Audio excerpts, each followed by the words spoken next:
नमस्कार शेतकरी मित्रांनो, कांदा उत्पादक शेतकरी बांधवांसाठी आताच्या क्षणाची सर्वात महत्त्वाची आणि मोठी बातमी कांदा संदर्भातील कांद्याच्या भावात वाढ होणार तर कधी आणि किती आणि कशामुळे, काय महत्त्वाचे कारण, जून महिन्यामध्ये कांद्याची भावाची स्थिती काय राहू शकते, त्या संदर्भातील महत्त्वाची अपडेट, संपूर्ण घडामोड आपण या व्हिडिओच्या माध्यमातून जाणून घेणार आहोत। तरी महाराष्ट्रातील तमाम कांदा उत्पादक शेतकरी बांधवांना एकच विनंती आहे, व्हिडिओ शेवटपर्यंत बघा, अतिशय महत्त्वाचा व्हिडिओ आहे। व्हिडिओ जर आवडला तर नक्कीच लाईक करा, सांगा तर चॅनल नवीन असाल तर माझा हवामान आपल्या यूट्यूब चॅनलला सबस्क्राईब करा, करू शकता। कांदा दरात वाढ मात्र शेतकरी दुहेरी संकटात।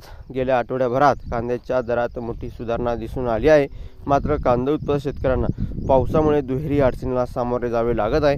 पावसामुळे कांद्याचे मोठ्या प्रमाणात नुकसान झाले असून त्याची गुणवत्ता देखील घटली आहे। पावसाचे आणि तापमानातील चढ उताराचे संकट अजूनही कायम असल्याने जून महिन्यात कांद्याची बाजारात आवक मर्यादित राहण्याची शक्यता आहे आणि ज्यामुळे दराला काहीसा आधार मिळू शकतो। गेल्या 2 आठवड्यापासून बाजारात कांद्याची आवक पावसामुळे काहीशी या ठिकाणी कमी झाली आहे, त्यामुळे गुणवत्तेचा कांदा कमी झाल्या प्रमाणात येत असल्याने त्याचे दर वाढले आहेत। व्यापाऱ्यांच्या मते पावसात भिजलेला कांदा, खराब कांदा हा 300 ते 1200 रुपये दरम्यान विकला जातो, तर चांगल्या गुणवत्तेच्या कांद्याचे दर हे 1400 ते 1800 रुपयापर्यंत पोहोचले आहे। एकंदरीतच ही वस्तुस्थिती आहे, ही अपडेट आहे कांदा संदर्भातील, ती तुमच्यापर्यंत पोहोचली। व्हिडिओ जर आवडला असेल तर नक्कीच लाईक तुम्ही केलाच नाही, चॅनलला सबस्क्राईब केलाच नाही। धन्यवाद मित्रांनो, माझा व्हिडिओ शेवटपर्यंत बघितल्याबद्दल।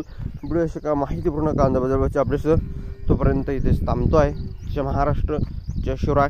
धन्यवाद। लाईक, शेअर आणि सबस्क्राईब आणि कमेंट करा, सांगा तर भेटूया पुढील व्हिडिओ, तोपर्यंत इथेच थांबतो आहे। जय महाराष्ट्र, जय शिवराय। धन्यवाद आणि जास्तीत जास्त व्हिडिओ शेअर करायला विसरू नका।